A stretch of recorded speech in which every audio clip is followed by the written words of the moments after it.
Üdvözlöm mindenkit. Angolul fogunk beszélni. Akkor is magyarul üdvözlöm először mindenkit. Welcome everybody, welcome to this book discussion with someone whose name is not at all what's written on the book, David Otter. Why do you use a pseudonym actually? Your real name is?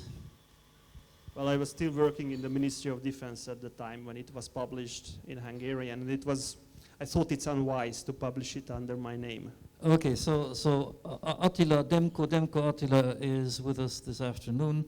Anything that has anything to do with Russia, Ukraine, but in a more general sense, geopolitics, people come to him for advice, people want interviews, and why it is that you're widely regarded as the specialist on these matters, we will come to that, and what it has to do with the book you've written, we'll come to that too.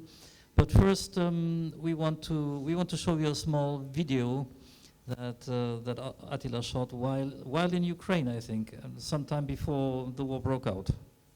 So yes, I had many visits to the Ukrainian front lines, and actually some of it is in the book. This incident is definitely in the book, how the Ukrainian front lines looked like just after the first phase of the war. This is not a new war. This is ongoing now for 8 years. So it was shot in 2015 or 16.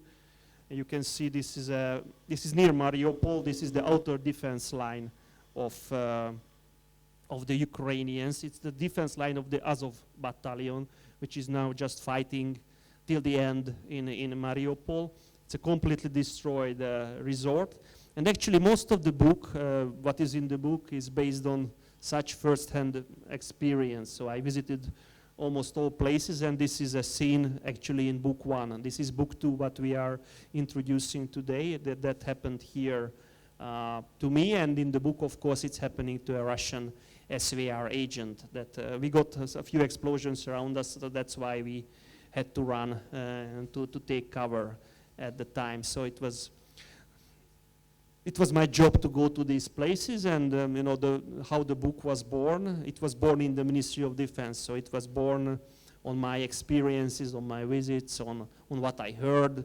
It's not necessarily true, everything what I have written down, but it's definitely closer to reality than many other books in this genre. Ministry of Defense, it sounds, it doesn't sound all that specific. I remember a conversation where you told me, well, let me start at another point. A few weeks ago, the chief of the German army was asked that if war came to Germany, would he be able to defend the country? And he said, no, we have nothing. And I think there was a moment in your life when there was some kind of conversation in the ministry, or in the government maybe, and you represented the Ministry of Defense, when you said, look, we do need weapons, and it's not because NATO wants it. We need it for ourselves. If somehow Ukraine decides they want to come, we have nothing to oppose them. Well, I didn't say Ukraine for sure, but what I said at the time, that this is a very volatile region. Wars can happen without much warning. And NATO is very important for our security, and the EU is very important. But all nations must do their share. And Germany and Hungary and many other countries were not doing their share for the common defense of Europe. I think Germany is the biggest culprit in this, and Mr. Putin used Germany in many ways. I think the Germans were truly naive on several issues, especially energy, nuclear energy, gas consumption. We could talk about this also. It's not so much the topic of, but yes, I think in the case of Hungary also we have to see that or very big naivety, that this region is a secure region, that this region is a region of peace, which we believed after the end of the Yugoslav wars, is untrue. And I wrote this book, the Hungarian version and this version, before, actually I started it before the Ukrainian war, before 2014, And it got published in 2018, the Hungarian version, then the first English in 2019, and the second one, this, in 2021. But I meant it as a warning that this region is a very, very volatile region with a lot of ethnic fault lines, a lot of fault lines between countries, a lot of fault lines within countries, and a big fault line within Russia and the West. So actually, that's why I was warning. It was a meeting at the Prime Minister's office before the Warsaw Summit, and I said that Hungary has nothing. And it was true that we had very, very little force remaining from the quite big army we had even in 2002. So yes, it was a warning, and that's my, my mission in a way in this book, in The Fury of the Tsar. That was my mission, to warn the West that there are issues within Ukraine and definitely with Russia and Vladimir Putin. All right, and if you read the book 1 and 2, you will distinctly have the feeling there was a first phase of creation, as it were, which is much more plausible maybe in the early 2000s when nationalist ressentiment leads to terrorist attacks between Romania, Hungary, Slovaks are involved, Russians are making a mess. They try to use the situation. So that's all kind of credible back in that time. And then, but you also have another layer to the whole story where you predict war in Ukraine, and you talk about a person whom you call the Tsar. He is Putin. Let me just read 2 sentences to you. You will get a feel for how much the author really has been there, how it describes places simply, and also really interesting the thoughts that he puts into Putin's mind. And I have been doing these book launches and podium discussions for 2 years now, and I've always waited for the moment when I can, put glasses on my nose and then read from a book. This is the first time this happens. So the Tsar, as you call him, he with a motorcade, he comes out of the Kremlin. So the motorcade rolled out of the Kremlin on the opposite side, under the Borovitskaya Tower, excuse me if I'm pronouncing it all wrong, and turned to the right to Mokovaya Street. The Tsar looked at the huge statue of Vladimir the Great, the first Christian ruler of Kievan Rus. Would he ever have a statue like that? And this is something that we talk about a lot these days. What is it that Putin wants for himself? What kind of what does he want to leave behind him? What does he want his life's balance to be for Russia? So you really think that he thinks in these dimensions? He wants to be a great historical leader of Russia? I not only believe it, I know it, based on many, many reports, some of them not necessarily open source, that he is a believer in Russian history, on Russian greatness. It's very easy to depict Putin as a kleptocrat who wants just to have more and more money. Actually, he has enough money. He has enough of everything. What he doesn't have is the role in history what he wants to play. The role that he's the one who revived Russia from the chaos of the 1990s. He revived Russia after... He did he? Yeah, he did that, but he didn't revive Russia from the collapse of the Soviet Union, because the collapse of the Soviet Union for Russian nationalism was not only the collapse of a communist dictatorship, it was also the collapse of Russian Empire. And they lost many territories which they felt that it's Russian land. It's not even imperial land in that sense, because I think they gave up most of the Tsarist empire. I think they don't want to have the Central Asian republics, except for the Russian inhabited regions of Kazakhstan. They don't want the Baltics. They don't really want Azerbaijan or Armenia as part of a new Russian empire, as allies, yes. Definitely Armenia is an ally now, but I'm pretty sure that they would be happy if Azerbaijan would return to the fold. But they do want it, and they did long for Crimea as Russian land, as part of what Russia is, and also for Novorossiya, where the war is today, and also Belarus. So this is Russian land in their mindset. Okay, and let's stop you here and read another sentence from the same page, essentially. Putin is still in his motorcade, and he looks out of the window. As his car crossed the Novoarbatsky bridge, the man glanced at the Hotel Ukraine, a symbol of power of the Soviet Union. As one of the Stalinist Seven Sisters skyscrapers, it represented the past in Moscow. Ukraine was now lost, he thought. But if everything goes well, much of it may be regained. The information from the agent in China gave him hope. If the situation around Taiwan gets really bad, Russia will have far more freedom of maneuver. And so here, I don't want to spoil it for your readers, but here the story is, you prophesize that there will be a war in Ukraine. The way Russia goes about it is a bit different. The strategy is to first have China strike at Taiwan, and then for Russia to do something in Ukraine, and then China escalates, and then Russia escalates, and the United States doesn't quite know where to look first, and this increases the room for maneuver for both sides. But you put the thought of Ukraine into Putin's head here. It's lost, but we should and could regain it. Absolutely, there is another internal conversation in his mindset what he wants, and he wants a new Yalta, a new big agreement between the West and Russia, and about the new dividing lines within Europe, and he would like to see much of Ukraine, or at least the southern and eastern parts of Ukraine on the Russian side, that's for clear.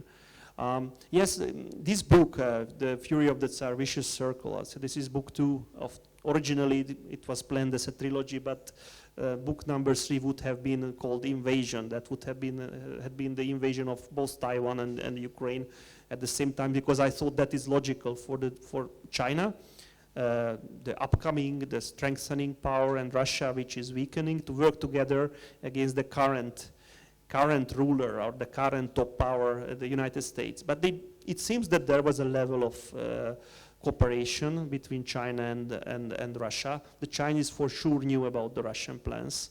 I think the only thing they asked is just please now wait for the end of the Olympics, don't do it before. Because actually the first Russian invasion in 2008 Georgia, they did it during the Summer Olympics, and the Chinese were very unhappy about that. So this time the Russians waited until the end of the Olympics. So I thought, of course it was written years before, the Hungarian version, and then even the English version is not that new. We have the presentation of the book now, the introduction of the book now, but actually it was published last year in Hungary. But we waited I guess too much with my publisher. So anyway, what I thought would be logical is a Chinese-Russian cooperation on how to challenge the West. But it seems that Russia lost patience, and they did it before the Chinese really started to strangle Taiwan. They are doing a lot. They did quite a lot, especially during the autumn around Taiwan. But still, we are not there that there are two challengers at the same time. There is Russia, and then the United States can focus now on Russia solely. And Russia is paying a price for being Russia, I think. They didn't wait until the Chinese do something, or maybe the Chinese told them that we are not going to do anything in Taiwan for years, and Russia wanted to do it now, and they saw a moment of Western weakness. I don't really know what was behind the decision, but for sure, in that I was wrong. I really thought that Russia will be more patient with Ukraine, but I was sure that one way or another they will go against Ukraine one day. Did Afghanistan have anything to do with it? The American retreat from there? It's a great question, and I think the Russians had a lot of a lot of signs which they saw as a positive sign, and one must have been Afghanistan.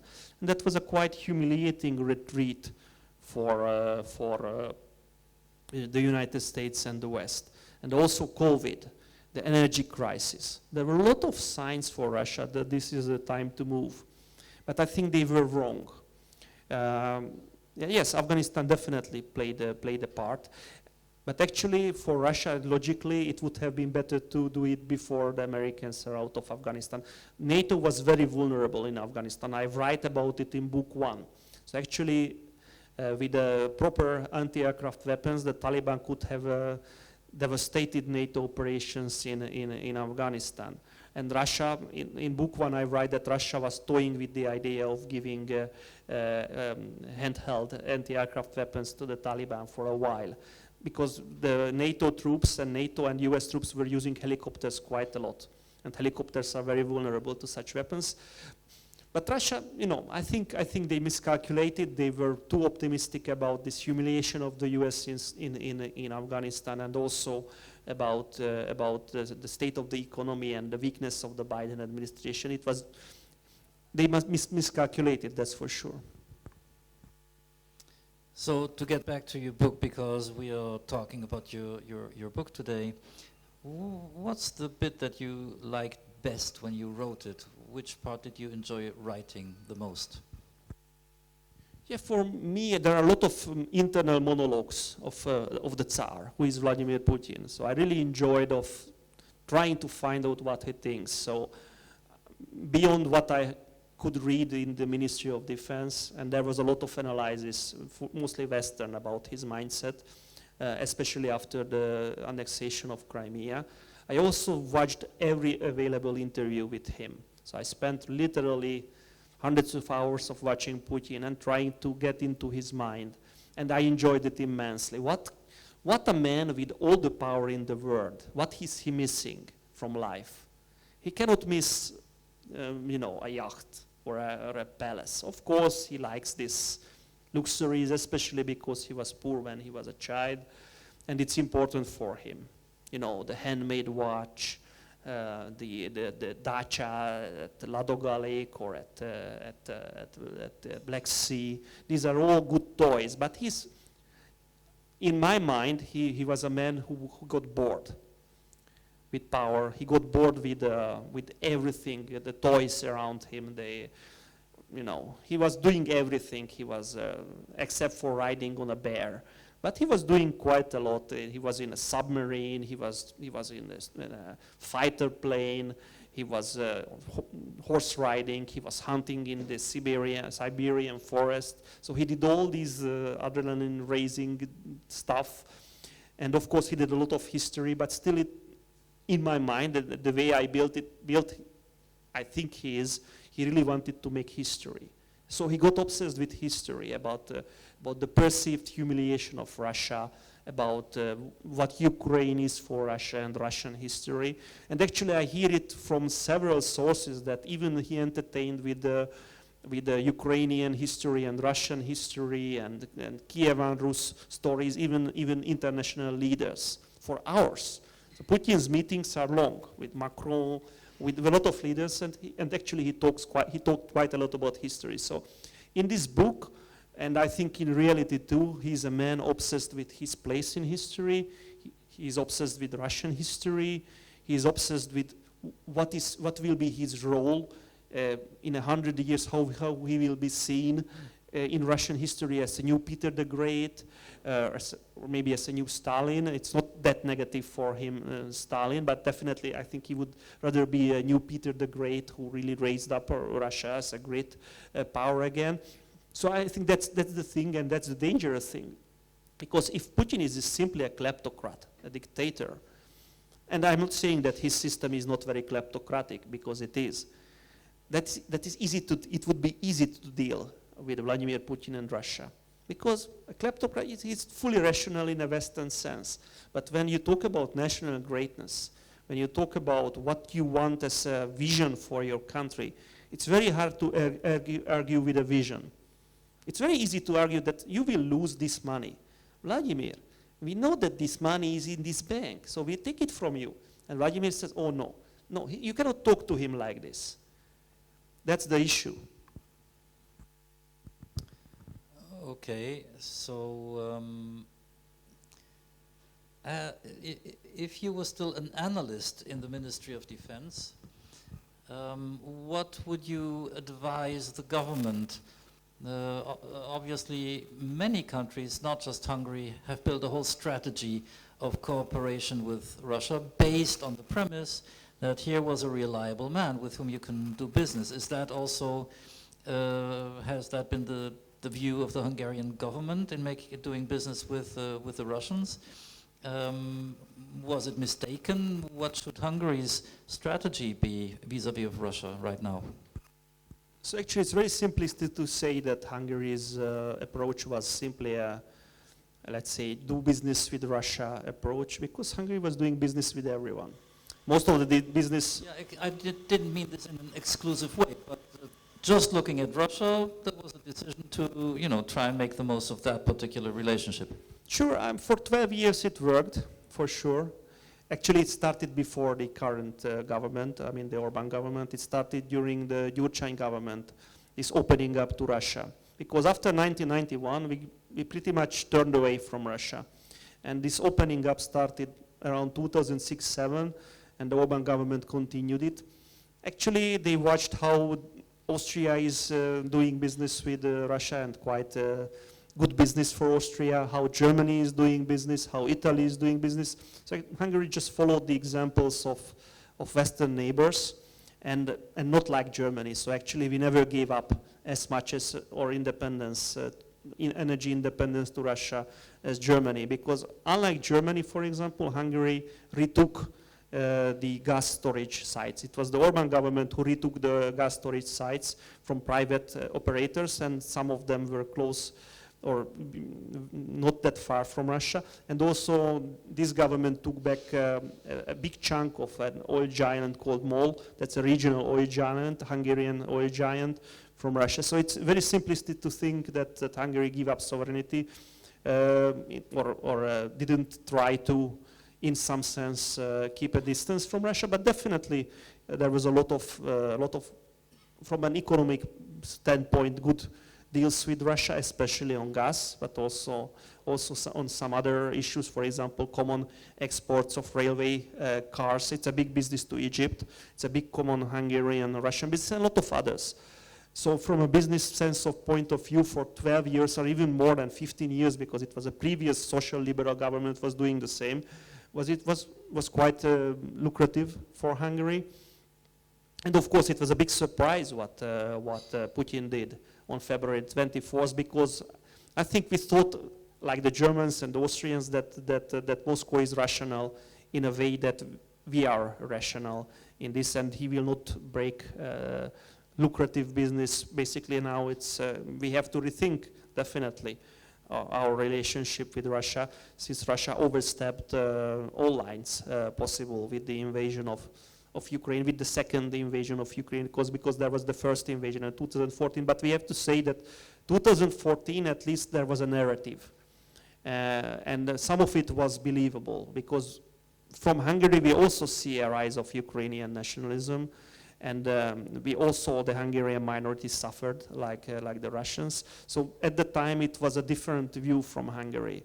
So actually we had more trouble with Ukraine after 2014 than with Russia. But this is new. I mean, this invasion of 2022 is so unexplainable and so brutal that definitely I think it's well known that this economic, it was a pragmatic relationship, but it cannot continue forever, and Hungary has to diversify away from Russian energy sources. It's a question how fast it can be done. So I don't think the debate is not, with Brussels, is not about not diversifying away from Russia, but how fast Hungary can do it. But this is another subject, I guess, than the book. All right, so obviously any policy, any strategy towards another country is based on an analysis of what will happen in this country, how will it develop, etc. how do you see Russia's path and Ukraine's path 3 years down the road? Well, it's very hard to see because we don't know, of course, the end result of the war. And I think the most likely scenario is a stalemate, that neither Ukraine wins, but Russia doesn't achieve all of its objectives. And that's the most likely, which means that one day the war will freeze. And Ukraine and the West will not accept what the Russians took, but Russia will not get everything it wanted. So it's going to freeze for years. The Ukrainian economy is already destroyed. So Ukraine is in an extremely big economic trouble now. And Western help is not enough. But it's really questionable that if Europe and the United States is ready to provide Ukraine every month 5-6 billion euros. That's a lot of money even for Europe and the United States. So what I see is a long-term conflict, maybe not military, such level of military operations cannot be sustained for years in today's world. Right now what I see that the Russians will be able to take most of Donbass, if not all of the two oblasts in Donbass. But I just don't see Russia taking over most of Ukraine because Russia is not strong enough to do that. And Ukrainian resilience and Ukrainian resistance was much, much stronger than anybody anticipated. And we have to see that the Ukrainian military did quite well against at least technologically superior enemy. Not in numbers, the Russians never had the numeric superiority, but technologic, yes. And the Ukrainians did very well, and I think it makes, and also the resistance of the Ukrainian people makes impossible any Russian plan of having all of Ukraine as a puppet state or as a state friendly to Russia. It's not going to happen. So there will be a dividing line somewhere inside Ukraine. It depends on the military balance where this dividing line will be. Okay. Do the sanctions really work? Are they weakening Russia more than they are weakening the West? I have a very strong opinion on this. So I think Russia was preparing for this war for 8 years. And they were preparing for sanctions for 8 years. So they're not going to have, at least for a few years, they can survive. They have problems. They have problems with the airplanes because they need Western airplanes. They don't have enough Russian-made. They do have Russian airliners, but even the domestic production will need some spare parts from the West. They do have a problem with oil refinery and oil technology because they are much weaker in this than the United States or Europe. And even their oil refineries can suffer without Western spare parts. But again, I think they can smuggle it through China or India or through some third source. But still it's going to make them suffer. But it will take years. So if you think that an oil embargo or a gas, especially an oil embargo, but also a gas embargo will hit Russia so hard that they will stop the war now, I think it's very naive. It will not stop the war. It's going to even encourage Russia to be much tougher against Ukraine. Ukraine is still delivering gas and oil to Europe through its pipeline system, and Russians are paying for these deliveries to Ukraine. We have to see that. It's a strange war that Ukraine and Russia is still cooperating on energy exports. So if there is no energy exports to Europe, what is the Russian interest not to destroy Ukrainian energy infrastructure and not to destroy Ukrainian gas fields? The easiest to destroy actually is oil refineries, gas pipelines, gas fields. This is not so hard to destroy, especially that most of these fields, the gas fields, are in eastern Ukraine, near Kharkiv, Poltava, in the Donbass. So it's very close to Russia. Within range, if not artillery, then definitely they can destroy even with rockets or airstrikes. So it's, I do believe that the West is being naive, and these are the toughest sanctions. all the other sanctions of, let's say, Western companies withdrawing from Russia, well, I think Russian elite will be unhappy without Gucci or Armani, but an average Russian, for them it means nothing. Russia will have food because they have enough food. Since 2014, they built up their domestic agriculture a lot. They built up. And as a consequence of Western sanctions. Well, actually, in agriculture. Yeah, no, it was Russian counter sanctions. But Russia was preparing for this Russia was preparing for this even before 2014 and the Western sanctions. Putin wanted to make Russia to be self-reliant, that they can feed their own people without imports, that they can do a lot more in industry. And in that sense, Western sanctions helped Russia because the Russian people could accept shorter-term problems with having trouble with the West, with having Western sanctions. Okay, I'm not going to have this cheese, but I'm going to have the Russian cheese. I'm not going to have this, an import delicacy from the West, but I'm going to have the Russian part.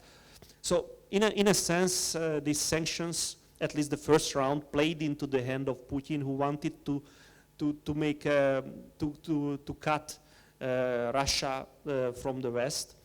And this cut is becoming final now with the sanctions, and Russia can survive because Russia has enough gas, has enough oil, will have enough fuel, will have enough food, and these are the major things: to have a warm room to sleep in, to have food in your stomach, and it's not true for many other countries after this split between Russia and the West, and we will see problems in the global food chain. I mean, a lot of countries will not have enough food exports. So this decoupling, this severe decoupling between the West and Russia we think that it's going to be worse for Russia.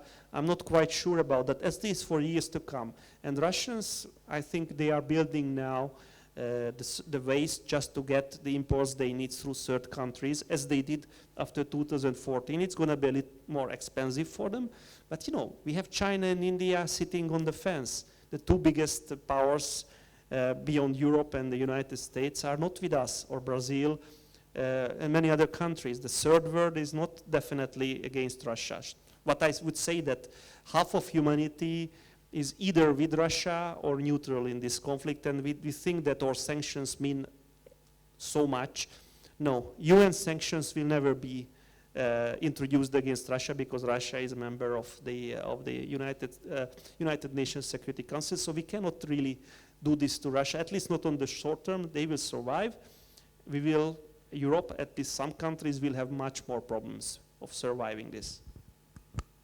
All right, and as usual in these discussions, we will go on for a while on the podium, then you will ask questions. Attila, you have a watch, I don't. You will tell me when it's time to ask the public for questions. Actually with our media school students, we spoke to a French economist who was caught up in the war in Russia. She is still there.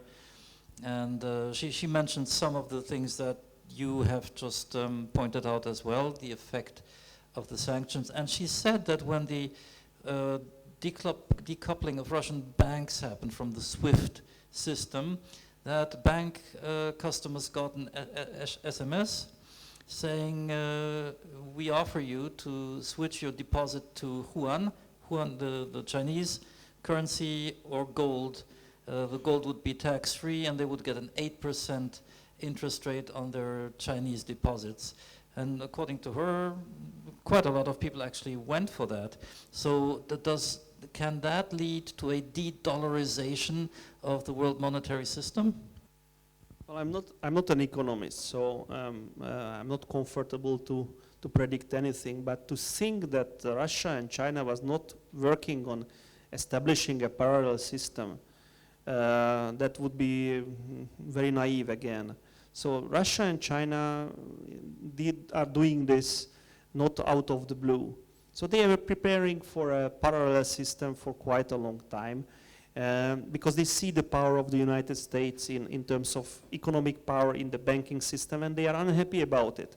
So actually this war is speeding up this decoupling of the systems, and yes, it can hurt the dollar, it can hurt the West on the long term quite a lot. Are you actually planning on writing volume 3 of your two-book trilogy? Well, so actually it was planned as a trilogy, yes.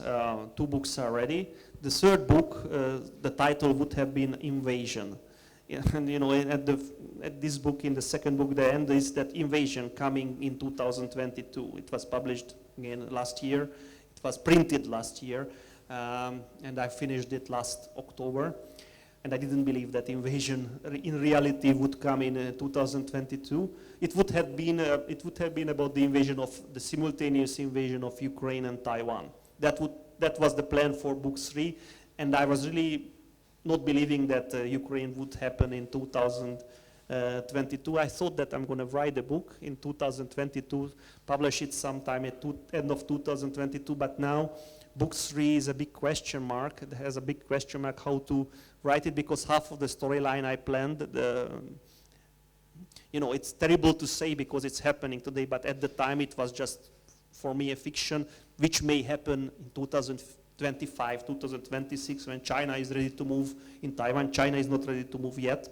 So I thought it's going to be like a good theoretical approach how the Russian-Chinese alliance challenges the West. That was the plan for book 3, and also within our region, how our problems could be managed with Romania, how to have a compromise. That was the meaning for book 3.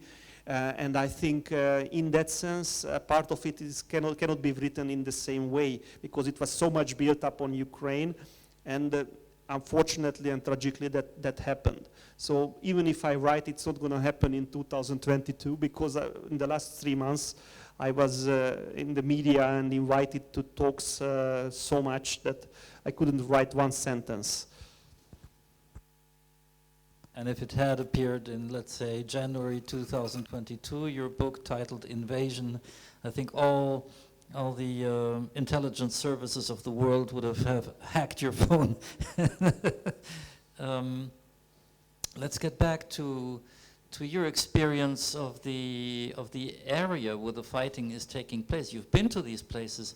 I've seen you post a video of Popasna, where they've been fighting for a month, and the town has just fallen, but was a very tough fight. Please, maybe you can tell us something about that.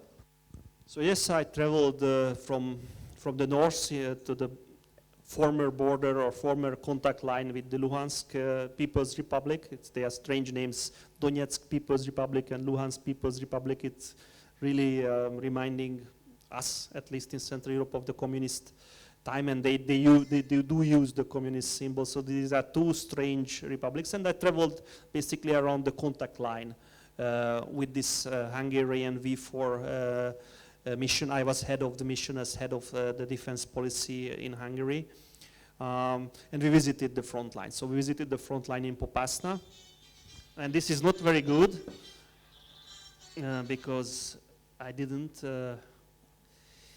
So yes, I visited the front lines on these places, and the one of the places was where we have been,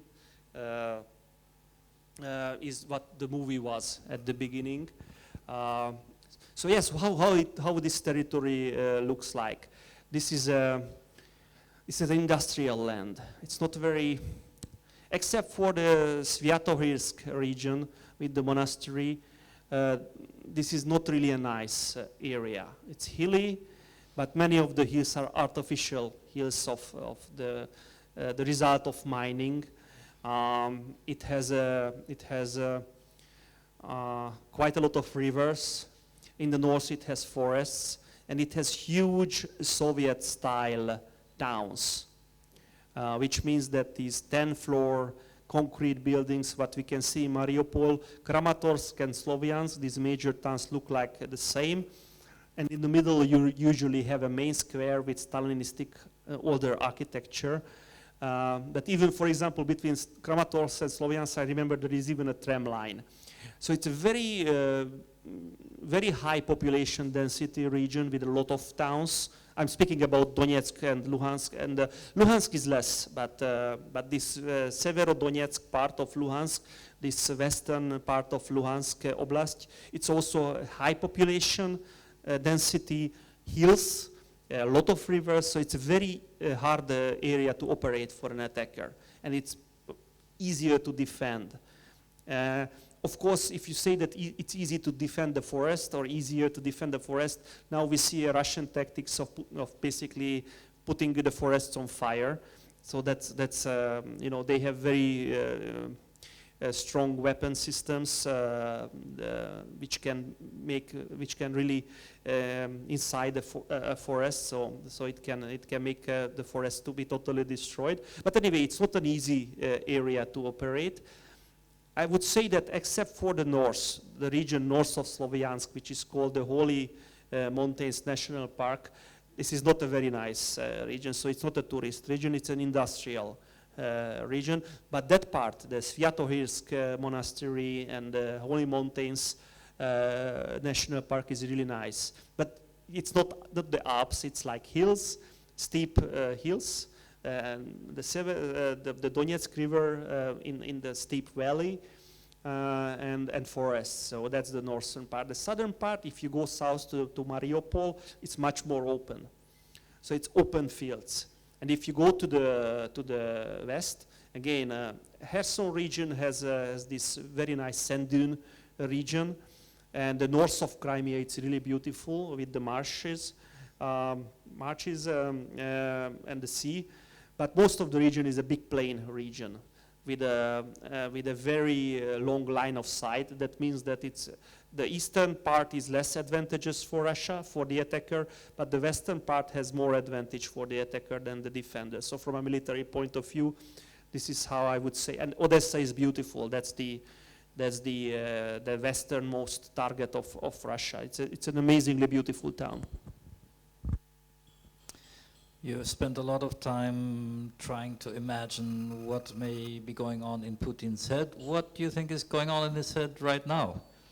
Nothing is going as planned.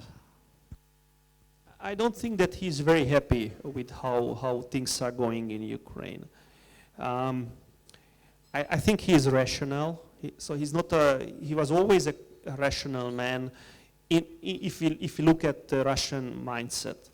So within that, we think that Putin is a very tough and very strong leader.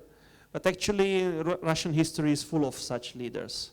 And Russians actually look up to these leaders. So he's not only personally so tough, but he wants to be that tough because he thinks this is the expectation of the Russians. So he will not, I'm saying that because he will not acknowledge defeat easily.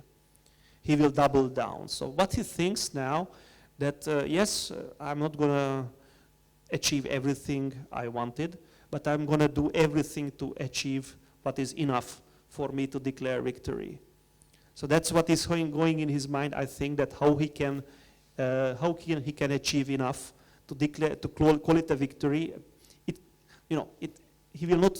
It's already a big loss for Russia in terms of human losses. So Russia is not a country with a huge amount of human resources because its population is shrinking. There are not enough children. So it's to lose, even if it's only 15,000 young men, and we don't know how many others are maimed for life. So we talk about tens of thousands of casualties already. It's not a small thing to Russia, because Russia is a country in a population decline. So what he thinks, I think, to finish the war on something he can sell to his own mind, to his people, and to the world as a Russian victory, even if it's a partial victory, but also to finish this war. So I think before Bucha, he was more open to finish, but of course after Bucha, it was from both sides, it became very hard to negotiate. But I think Russia, after a while, will be willing to try to at least negotiate a truce. Maybe not everyone knows about Bucha, maybe that you do, I don't know, but explain to us what went on there? It's a big question what went on there. I think this whole war is a war crime. And the war crime was initiated by Russia, because even the war is a war crime. And definitely there were Russian war crimes in Bucha, but there were many other things we don't know about. But one thing is for sure. What happened to Bucha and the international reaction made much harder to make peace with Putin. And this is not necessarily good for Ukraine and for the world. So if we fully demonize a country and the leader, it's very hard to agree, very hard to have any compromise with him. So it's not wise. And I don't think that there were crimes committed, which I'm pretty sure it was not ordered from Moscow, that you have to do this and you have to do that. I think a lot of Russian soldiers are very indisciplined, not very well trained, and you know, they did quite horrible things in many places in Ukraine, but you know, it's not in the interest of the Kremlin. So what I would like to say is that that Bucha in a way made it much harder to close this war. That's definitely true.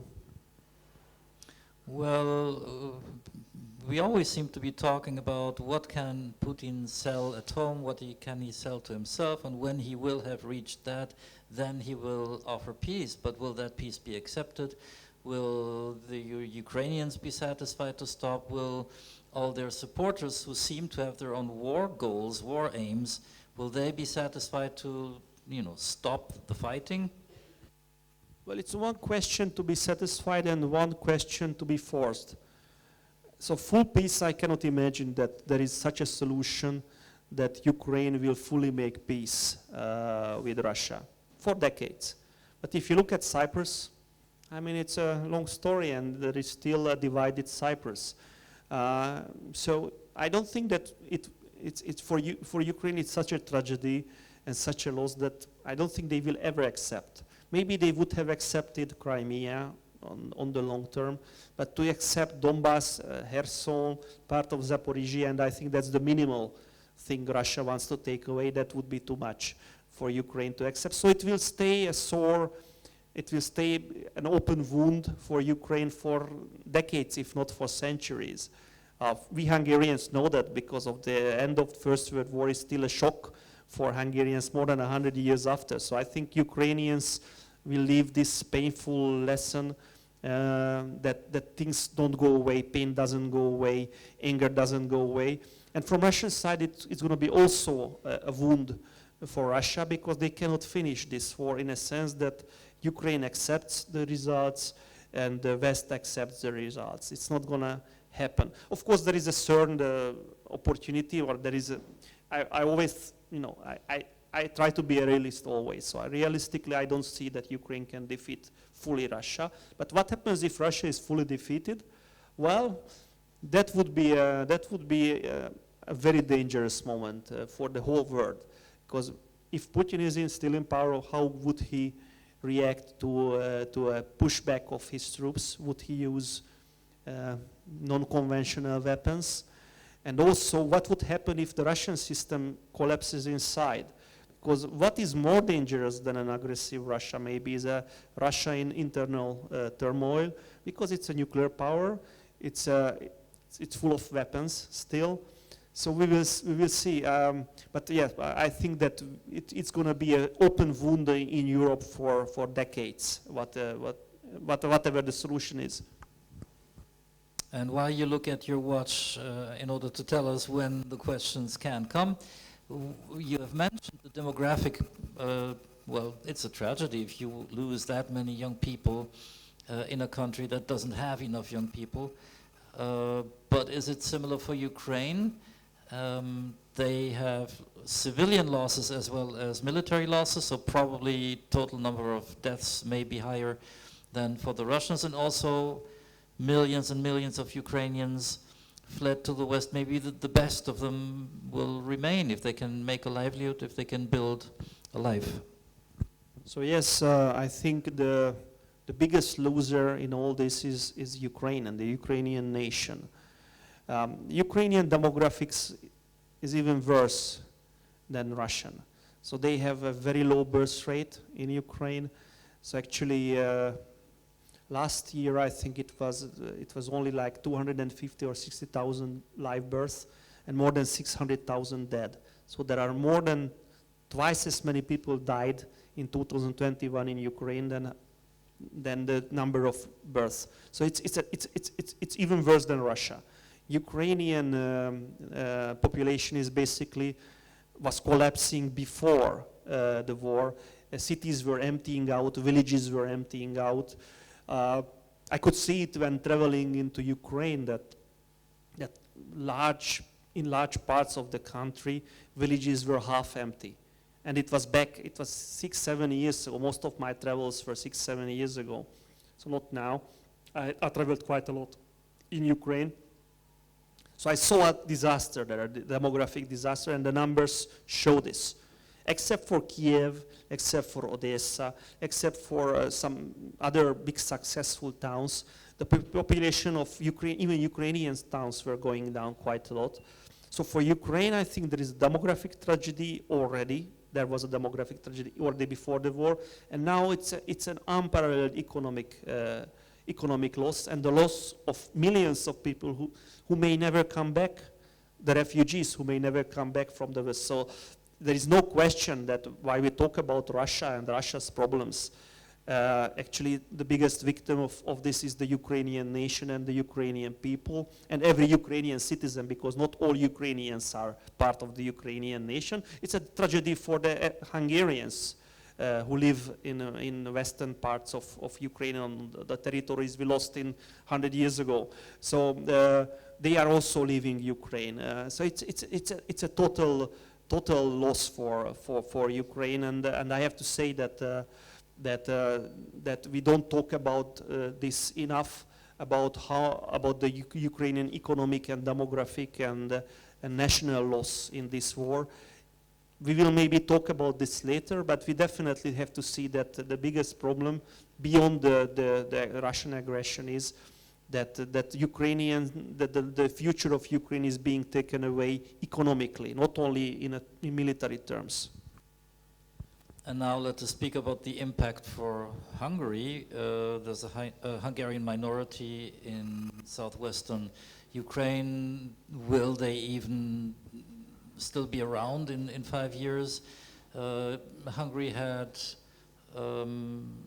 a lot of investment in Ukraine, did a lot of business, and with Russia as well. So Hungary is losing big markets.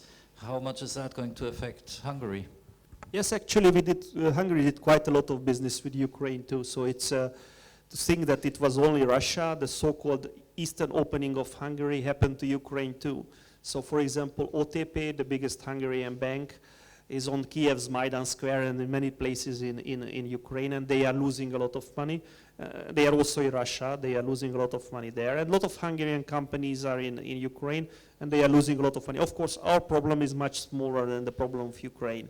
So we are affected by the loss of the Ukrainian market and loss of Ukrainian economic contacts. But of course, it's a much smaller tragedy for us, what's happening than for Ukraine. The real tragedy emotionally for Hungarians is the fate of the Hungarian community in Western Ukraine. I think most Western observers or those who will watch it will not understand it from one sentence or two, why emotionally so important for this part of Ukraine is for Hungary, but I could only compare it to let's say the Liberty Bell in the US in Philadelphia. There are symbolic places for Hungary which are in Ukraine today, or the hill or the Moses Mountain where from Moses saw the Holy Land of Israel. That's in Ukraine for us, and this is an almost holy place. It's called the Verecke Pass for Hungarians, and it's very. What we saw in the last 8 years from the Ukrainian side, that these, for us, emotionally very important places were not really regarded well by Ukrainian nationalists. So, I mean, they were attacked, in some places quite badly damaged, especially the Verecke Memorial.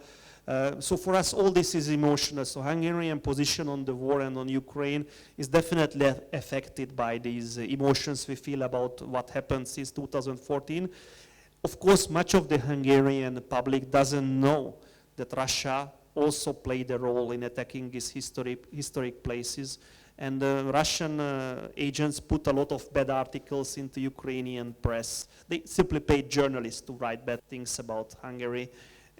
One Ukrainian journalist told me, very knowledgeable person, that it took 300 euros investment to have a very bad article about Hungary in a major Ukrainian newspaper for the Russians, that he knew about this case.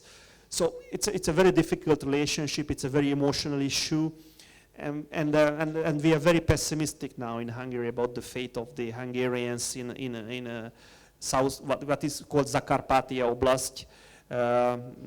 We see that the environment, the economic opportunities, let's say the interethnic relations are going down, of course, because Hungary is not doing everything Ukraine asks from us, and there were tensions with Ukraine even after the war.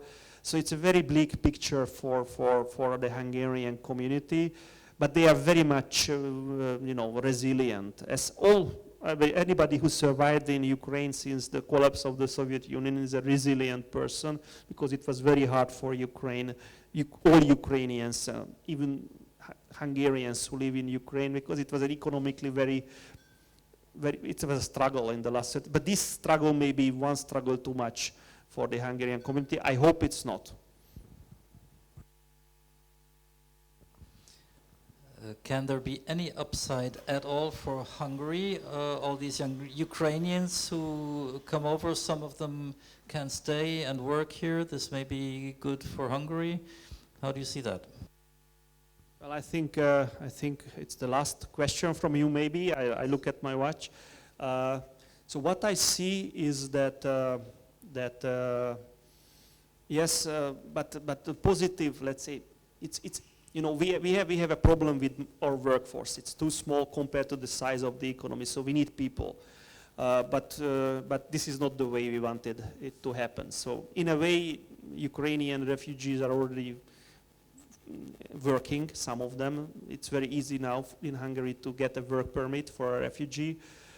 But this is not the way we wanted. So it's such a tragedy for Hungary, and that I cannot say that there is much positive in it, except maybe in filling up some jobs. But this is so small compared to the overall tragedy and destruction what we see, that it's negligible. And now, question time. Any questions? Do you think Russia or Putin predicted the level and scale of sanctions from the West that happened after the invasion? Because I know a lot of people said that, nobody saw how angry the West would be regarding the invasion. So maybe not everything, but I think they really prepared for a very tough sanctions regime, but maybe not for everything. They are a bit surprised on how united the West is, and they are a bit surprised how much pain Europe and the United States are willing to take, especially Europe, because for the US it's much easier. The US dependence on Russian raw materials is much lower than the European. So yes, in a way they expected a strong response, but maybe not so swift and not that strong and not so much unity. Of course, we Hungarians are accused with breaking Western unity, but we voted for 5 rounds of sanctions, and all of them are more painful for us than, let's say, for the Americans and the Brits, who are leading on sanctions, or even some Western European countries, EU countries have less pain will have less pain than Hungarians. Hungarian economy will feel. So actually, I feel that all of us in this region rallied behind Ukraine more than I think the Russians expected these countries to unite. Of course, Hungary is a bit different, but I talked about the let's say, the emotional package of the last 8 years in which Ukraine was not a friendly neighbor for us. But still, I think it's such a shocking aggression, what we see, that the West got united. And I think there will be a 6th round of sanctions too, sooner or later. Matthias?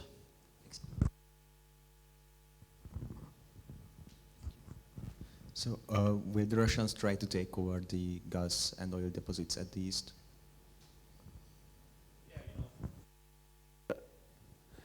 It's a good question. They would like to take it over. It's a question if they can, because much of it is in Poltava and Kharkiv Oblast. And actually now, we are talking on the 10th of May, now there is a Russian withdrawal from Kharkiv Oblast. But you don't need physically to take over. You can destroy the pipeline system, and then Ukraine has a problem with providing its people during the winter with heating if they destroy the Ukrainian fields. They are quite substantial Ukrainian natural gas fields on the east. So they can take it over, probably, but if they cannot, they can destroy the infrastructure quite easily.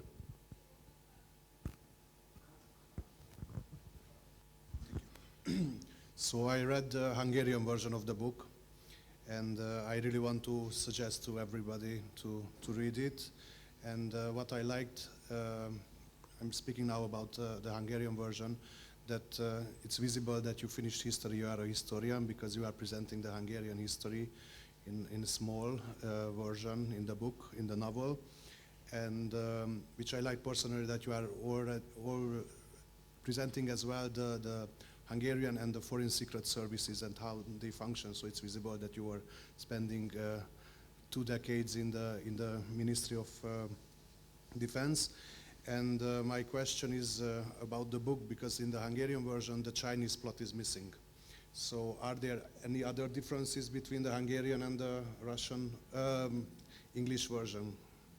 So yes, the Russian-Chinese games are in this book, in Vicious Circle, which was missing, mostly missing from the Hungarian original. Actually, this agent I am describing, this Chinese agent, actually is mentioned once in the Hungarian version, but now I gave him a role in the English version, a very important role. It's Chinese general who the Russians think that they report the Chinese secrets, why he's a double agent, and actually he's reporting what the Chinese want the Russians to hear. So these power games between China and Russia are not so much in the Hungarian version, and this is a new storyline, or almost new storyline in the English version. And also there is much more about Putin in the English version. So the Hungarian version was a lot of, there was a lot of Russian history, there was a lot of Putin in it, but in this new version I put even more scenes with Vladimir Putin to give him a more, even more background. So for example, there is one scene about his years in Dresden, in Eastern Germany, to build his personality up. I wanted to put it into the Hungarian version, but it was already 520 pages long, and my publisher said that it's just too long, and that's why we had we cut it into 2 in the English version, and actually the English version would be if translated back to Hungarian, it would be about 700 pages. So there is a lot of extra compared to the Hungarian, especially in Vicious Circle, not so much in Bonfire, which is the first of the 3 books, or hopefully somehow I will end up with 3 books. But thank you very much for your question. Thank you very much, and I would just step back a bit from this war. And before the war, the Russian-American relationship was very trending in social media, and they were bringing back some things about the 2000s, let's say, and there was maybe just a rumor that at the end of the second term of Bill Clinton, Vladimir Putin asked him whether Russia could join NATO one day, and the response in this story was that Bill Clinton left. And then there was also an approach from George W. Bush later to Russia. But why does it feel like the United States excluded Russia from this Western world, and why, if we are thinking about in strategic ways that Russia and China could go against the US, then why the West didn't try to get Russia to their side, and why did they exclude it this way, even if this rumor is true that Vladimir Putin at the start asked whether they can join NATO or not? So I don't think that Russia was excluded consciously from the Western world. I think Russia was not treated the way Russians wanted Russia to be treated, starting from the war in Bosnia and Kosovo, which was, by the way, if you look at how legal the war in Kosovo was, then we see it was not really legal, and let alone Iraq, which was an aggression, just like the aggression against Ukraine. You can say maybe not just like, because Saddam Hussein was not a really nice guy, and actually was a terrible dictator, so there is a moral difference, but still legally it was plain aggression of the United States against a sovereign country, from a legal point of view, I'm saying. So Russia saw this and never understood that if the Americans can do such things, why they cannot. They were criticized about Chechnya, they were criticized about democracy, they thought that the West is preaching for them. They were, described by quite high-ranking American politicians as a big fuel station. So they were not excluded in a way. The Obama administration tried, to reboot the relationship, but not on Russia's terms. America was, I think, too self-confident for quite a long time about the world, and we know the truth, we know the future, as Madeleine Albright said, that we look from a higher point of view and we look further than the others, and actually it's not true. Americans don't see the future, they are not much wiser than anybody else. They maybe have more information, but they don't see the future, and in a way, the US, how they approached Russia, played a role in why Russia today is the enemy of the West, definitely. But to say that they were excluded on purpose, I don't think so. The Americans tried Russia to be a junior partner in the tried Russia to become a junior partner in the American alliance system, and Russia said, no, we are not going to be junior partners in your system. And that's the issue where it started, and now basically we can say that Russia is in a proxy war with the United States.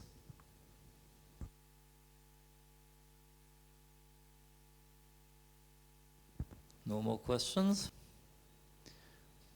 Well, thank you, Attila. It was a fascinating discussion. I think we all learned a lot. I certainly did.